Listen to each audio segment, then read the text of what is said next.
Siapa yang dimaksud mereka ini? Yaitu Rasulullah dan para sahabatnya yang pandai membaca Al-Quran tersebut. Ya, jadi yang dimaksudkan dengan tiga sifat ini adalah Rasulullah dan para sahabat.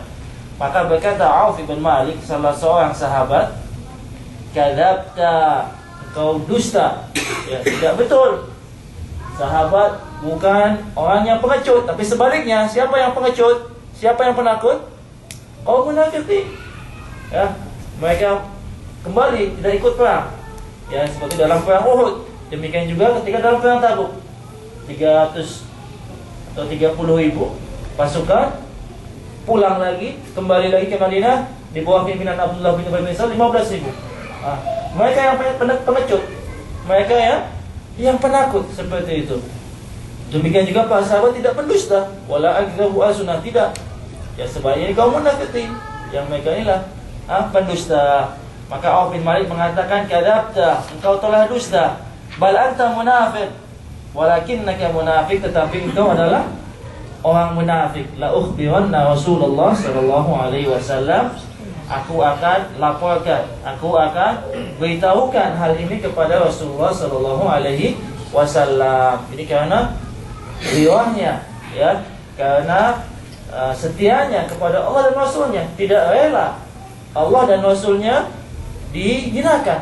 Ini bukan dikatakan sebagai namimah, ya. Perbuatan Auf bin Malik ini bukan sebagai namimah, bukan dengan dia mengadukan orang ini kepada Rasulullah, bukan, tetapi sebagai bentuk kesetiaan kepada Allah dan Rasulnya. Dan ini juga bukan ribah, bukan termasuk ribah di sini. Padahal Auf ila Rasulillah sallallahu alaihi wasallam liyukhbirahu. Maka Auf pun berangkat atau pergi kepada Rasulullah untuk memberitahukan hal tersebut. Tetapi sebelum ia sampai, ya,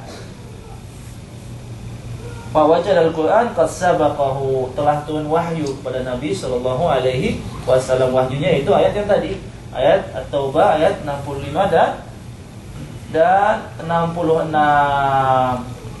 Maka orang tersebut datang, ya, faja'a dzalika rajul ila Rasulillah sallallahu alaihi wasallam. Maka orang tersebut datang dan Rasulullah sudah menaiki ontanya. Dia mengatakan, "Ya Rasulullah, saya tidak bermaksud.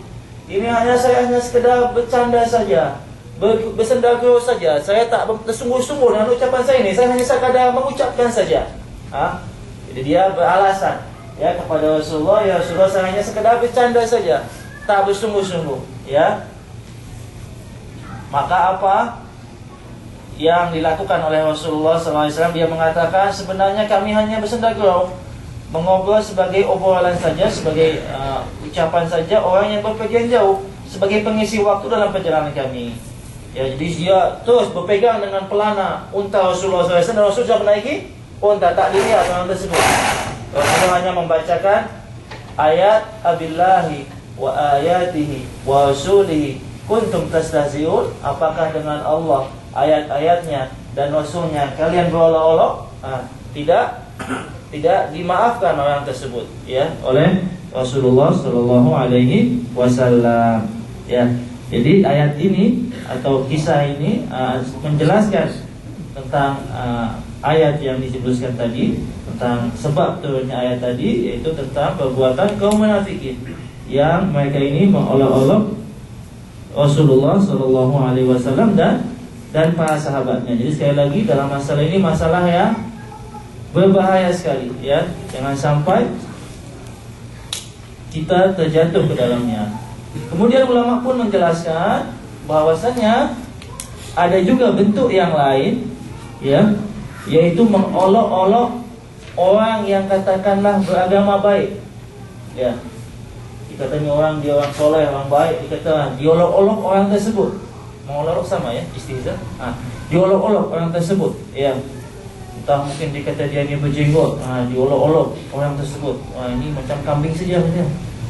Atau misalkan ibu-ibu kaum muslimat berpakai hijab, dikata apalah, dibilang seperti itu, ya. Atau yang lainnya. Maka di sini, ya, perlu ditengok, ya. Jadi dalam kes seperti ini tidak langsung jatuh kepada kekufuran, tapi ditengok. Pertama, bisa jadi dia mengolok-olok orang tersebut, bukan ajaran yang dia olok-olok tersebut, ya. Maka dalam kes seperti ini kita jelaskan kepada orang tersebut bahwasanya misalkan dikata dia mengolok-olok jenggot, dikata oh jenggot ini macam kambing saja, kita katakan jenggot ini adalah perintah Rasulullah sallallahu alaihi wasallam. Ini adalah sunnah ajaran Rasulullah sallallahu alaihi wasallam. Rasulullah memerintahkannya, ya. Kalau kemudian setelah kita jelaskan masih dia mengolok-olok, berarti sama saja dia mengolok-olok Rasulullah sallallahu alaihi wasallam. Maka jatuh kepada hukum yang tadi, 3 hal tadi. Apakah dengan Allah, ayat-ayatnya Al-Quran dan Rasulnya, berarti dia sama saja mengolok-olok Rasulullah SAW, ya. Jadi kalau sudah kita jelaskan ini adalah ajaran Rasulullah SAW masih juga, maka ini akan jatuh ke dalam yang kondisi yang tadi, yaitu mengolok-olok Rasulullah SAW. Jadi sekali lagi di dalam masalah ini itu ada rinciannya, ada tafsir, ya. Kalau dia mengolok-olok karena ajaran agama tersebut, ya, maka ini adalah kekufuran. Ya, mengolok-olok agama, dikata mengolok-olok orang yang menjalankan sunnah, mengolok-olok kaum muslimat yang memakai hijab, mengolok-olok misalkan orang yang menegakkan hukum Islam, dikata oh ini orang dari belakang dan sebagainya, ya. Dan banyak sekali, ya. Jadi sekali lagi ucapan-ucapan seperti ini adalah menafikan, meniadakan tauhid, ya, yaitu mengolok-olok Allah, Rasulnya dan ayat Al-Quran. Jadi masalah dalam bab ini yang pertama, anna man hadala bihada kafir, ya. Yaitu masalah yang sangat penting sekali, bahwa orang yang bersendagurau dengan menjadikan Allah, ayat-ayatnya atau Rasulullah sebagai olok-olokan, sebagai bahan sendagurau, maka dia adalah kafir. Masalah yang kedua, anna hada huwa tafsirul ayah fi man fa'ala dzalika kainan man kana. Ini adalah tafsir ayat tadi. Tafsiran ayat At-Taubah tadi, siapapun yang melakukannya. Masalah yang ketiga, penulis menyebutkan al-farqu bainan namimah wa bainan nasihah lillahi wa li rasulih. Perbezaan antara menghasut, ya, mengadu domba dengan perbuatan setia kepada Allah dan Rasulnya. Di sini kalau orang fasik, orang yang berbuat maksiat dilaporkan kepada penguasa kaum muslimin supaya mereka tidak terus-menerus dalam perbuatan dosa mereka, ini bukan mengadu domba, ya. Ini bukan ribah, ya, tetapi ini adalah termasuk nasihat kepada kaum muslimin, ya. Agama adalah nasihat bagi siapa? Bagi Allah, bagi Rasulnya, bagi kitabnya, bagi kaum muslimin dan bagi penguasa kaum muslimin. Itu termasuk nasihat kepada kaum muslimin. Apabila mereka melakukan kesalahan, kita nasihati, ya. Demikian juga kalau tidak berhenti, kita laporkan kepada penguasa kaum muslimin. Kemudian yang keempat, perbezaan antara memaafkan yang dicintai oleh Allah dan berbuat keras.